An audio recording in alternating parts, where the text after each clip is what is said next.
Because if a big bank can't lend money, it's a punch in the heart of the economy.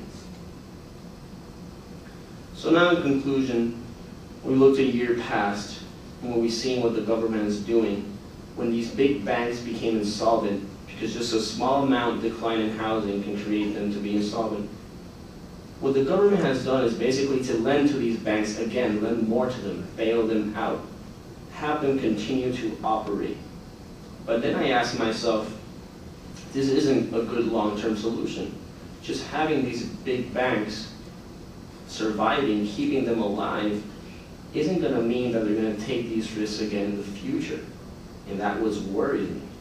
Congress has to act and do regulation, not necessarily excessive regulation, but effective regulation. So banks can borrow a lot of money. Banks have to have good capital cushions so that just a small decline in value wouldn't hurt them, and so they can continue to lend. And that's what I conclude here in the presentation. So the financial crisis wasn't a black swan event. It was avoidable if we had these rules in place. And I'm afraid that if Congress doesn't act soon, and the President doesn't act soon, they'll miss a good opportunity to create a safer financial system, which I think it's in the hopes for everybody, and it benefits everybody to have a safer financial system. So that's my presentation, and I'll open to questions and answers.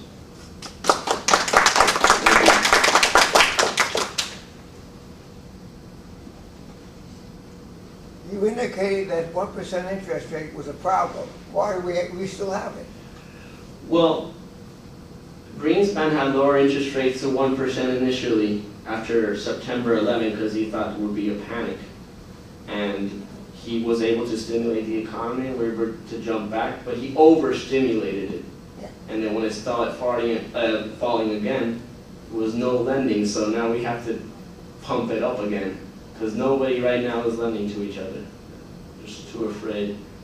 So it might not be, it's the best of both evils, I guess.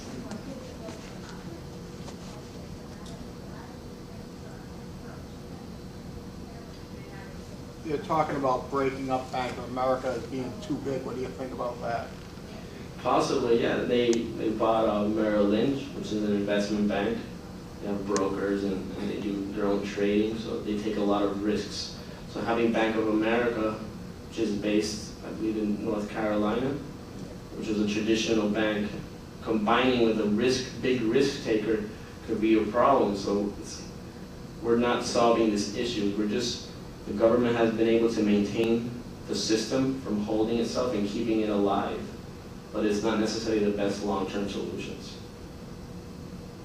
And usually when you have a crisis, it's when you are able to implement new laws and regulation, because it's when people look, when times are good, nobody wants to stop a party and regulate and make things strict. It's now, and nothing is being done about it now. It's not going to be good for the long term. How can you get the banks to start loaning again? Well, we have to maintain the interest rates low, but we have to monitor that a lot. So when they do start lending, we don't want them to start lending excessively again, like what happened from 2002 to 2007. But it's a tough question. It's because they're lowering the amount of debt they borrowed, and at the same time, when you're lowering the amount of debt you borrow, it's hard to start lending again. So it's going to take time.